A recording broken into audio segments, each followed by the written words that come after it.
कर्जा मुक्त तब होता है जब व्यक्ति की दुकान, व्यापार, व्यवसाय, जिस जगह पर जिस काम के लिए जाए वो काम फतेह हो जाए, वो काम सफल हो, वो कार्य उसका सफल हो। आप जिस कार्य के लिए जा रहे हो वो कार्य आपका सफल हो तो लक्ष्मी घर में आए तो कर चुके, मालूम पड़े इससे लिया उसको दे दिया, उससे लिया उसको दे दिया, तो ये कर्जा चुकाना नहीं हुआ।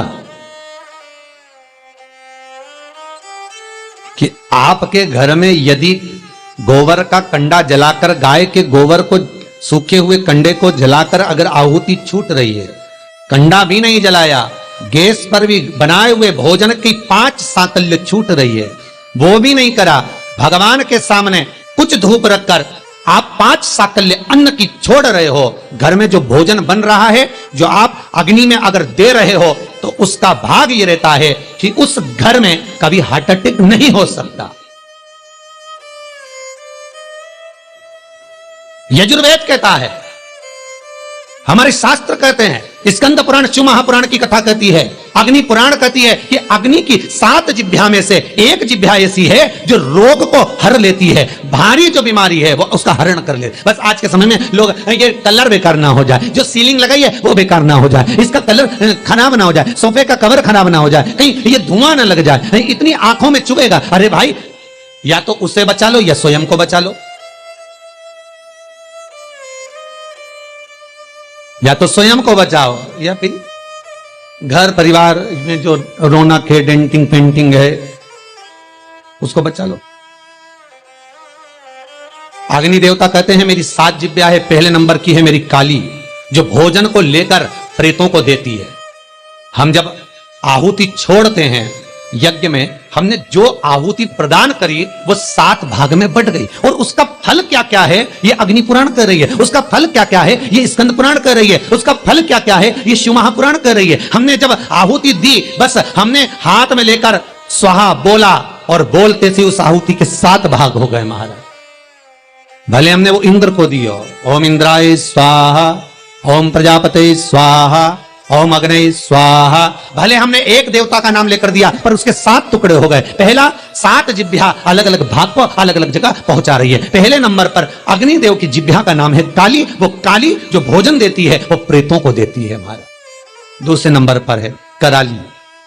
कराली भोजन को लेकर जो कुंवारी अवस्था में मर जाते हैं, अधोगति में शांत हो जाते हैं, कराली अग्निदेव की दूसरी जिह्वा भाग उनको प्रदान करती है। तीसरे नंबर पर मनोजवा भोजन लेकर पितरों को देती है, अग्निदेव की तीसरी जिह्वा मनोजवा के भोजन का भाग लेकर पितरों को प्रदान कर रही है। चौथी सुलोहिता, ये भोजन लेकर वासुकों को दे रही है महाराज। 5वीं ध्रुमवर्णी, ये भोजन लेकर देवताओं को प्रदान करती है। 6ठी स्फुलिंगी, ये अग्नि की वो जिह्वा है स्फुलिंगी कि घर के अंदर धूप जो छूटती है, अग्नि जो साकल्य भोजन आदि हम घर के अंदर देते हैं, ये स्फुलिंगी एक जिह्वा अग्नि देवता की ऐसी है जो घर में से रोग को हटा।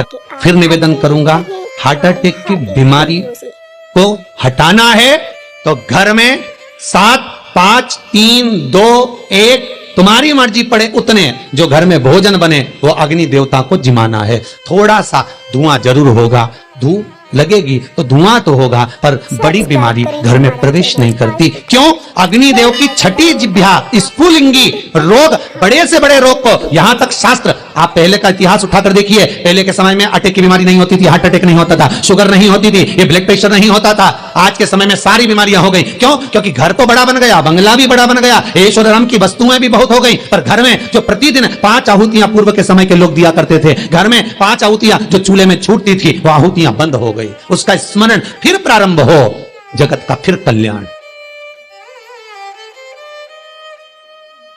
हमारे धर्म, हमारे शास्त्र जो वर्णन करते आए हैं वो गलत नहीं है। पहले के समय में यज्ञ अनुष्ठान कितने होते थे, आज के जमाने में काम, लोभ, विषय, आसक्तियां ज्यादा हो गए।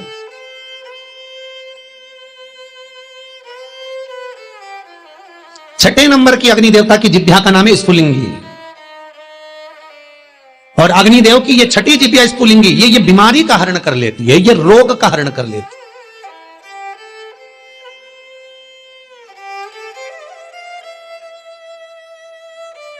क्यों भैया?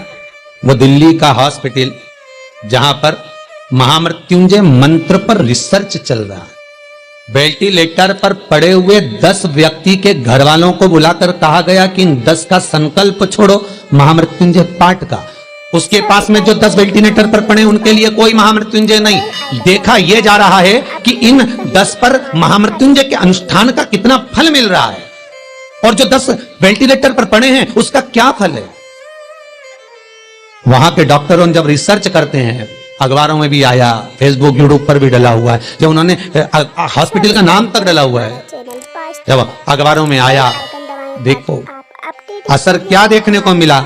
जो वेंटिलेटर पर 10 पड़े थे उनके स्वस्थ होने की सीमा कम थी, पर जिनके लिए महामृत्युंजय का अनुष्ठान ब्राह्मण कर रहे थे साकल्य दे देकर, उसका भाग यह था कि धीरे धीरे उनकी अवस्था सुधरती चली।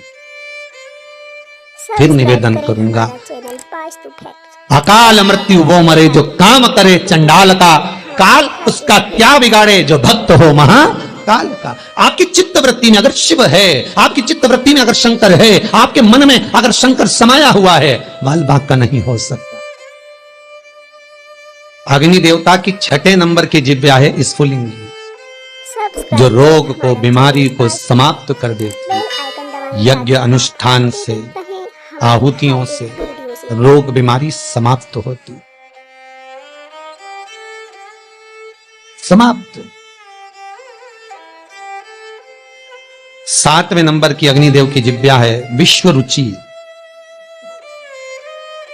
विश्व रुचि सब्सक्राइब करें हमारा चैनल, जो दरिद्रता को दूर भगाती है, लक्ष्मी का प्रवेश कराती है। जिसके घर में अग्नि के ऊपर साकल्य दी जाती है, भोजन दिया जाता है, हम तो यहां तक कहते हैं कि आप कंडा भी मत जलाओ, आप गैस जलाते हो तो गैस पर ही थोड़ा सा कुछ छोड़ दो। अग्नि तो है ना, किसी रूप में भी है तो अग्नि, आप उस पर ही छोड़ो। नियम, यज्ञ करता ब्राह्मण और यज्ञ करवाने वाला यजमान, दोनों को ध्यान रखना चाहिए। यजमान जब आहुतियां दे रहा हो, ब्राह्मण स्वाहा बोल रहे हैं, ओम इंद्राय स्वाहा, तो जो आहुतियां दे रहा है, अग्नि पुराण कहती है, स्कंद पुराण कहती है, जो आहुति दे रहा है उसके मुख से स्वाहा शब्द निकलना जरूरी होता है। ब्राह्मण बोले वो अपनी जगह पर है, ब्राह्मण संबोधन करे वो अपनी जगह पर है, पर जो आहुतियां डाल रहा है, जो सांकल्य प्रदान कर रहा है, उसके मुख से स्वाहा निकलना चाहिए। क्यों? क्योंकि ब्राह्मण का कर्म है देवताओं को बुलाना।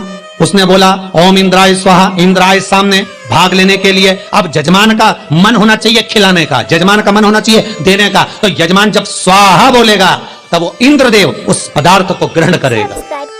जिस आहुति में यजमान स्वाहा नहीं बोलता, वो आहुति देवता स्वीकार नहीं करता। इसलिए बीच बीच में यज्ञ करते समय यज्ञ करता ब्राह्मण यजमान से कहते हैं सावधान। सावधान का मतलब है कि मुख से स्वाहा बोलना चालू करो, ऊंगो मती, केवल साकल्य देकर चुप ना रहिए, स्वाहा संबोधन तुम्हारे मुख से निकलना चाहिए। सब्सक्राइब करें हमारा चैनल, वो स्वाहा का संबोधन आपको सुख का भान कराए, ताकि आप अपडेटेड रहें हमारे हर प्रदोष काल हो। 7 वृक्ष की पत्तियों को तोड़कर शिव का स्मरण कर कर, पार्थिव शिवलिंग का निर्माण कर कर, उसकी अर्चना कर कर, जल चढ़ाकर, घाट पर, नदी पर, तट पर शिवलिंग का निर्माण कर कर, नदी का ही जल समर्पित कर कर, 7 वृक्ष की पत्तियों को समर्पित कर, घी का द्रव्य दिया लगाकर आराधना कर, प्रदोष काल में ही विसर्जन कर, नमन कर, स्नान कर, पूजन आदि करने के बाद फिर जाओ व्यापार के लिए। किसी से मांगना नहीं, स्वतः का व्यापार कर। बड़े हमारे हर एक वीडियो से मर उसका चरित्र कहता है महाराज, प्रदोष का पुण्य, प्रदोष का स्मरण, प्रदोष का शिव अर्चना, प्रदोष की करी हुई आराधना, प्रदोष काल में प्रदोष के दिन करा हुआ पार्थिव शिवलिंग का निर्माण, पूजन कर्जे से मुक्त कर। सब्सक्राइब करें हमारा चैनल। कर्जा मुक्त कब होगा? बेल आइकन दबाएं ताकि आप दूसरे से कर लेकर होगा क्या? हमारे नहीं, हर एक दूसरे से कर लेकर करा तो फिर कर हो गया, वो तो फिर कर्जा हो गया। श्री शिवाय नमस्तुभ्यं। श्री शिवाय नमस्तुभ्यं। श्री सब्सक्राइब शिवाय करें हमारा चैनल। नमस्तुभ्यं।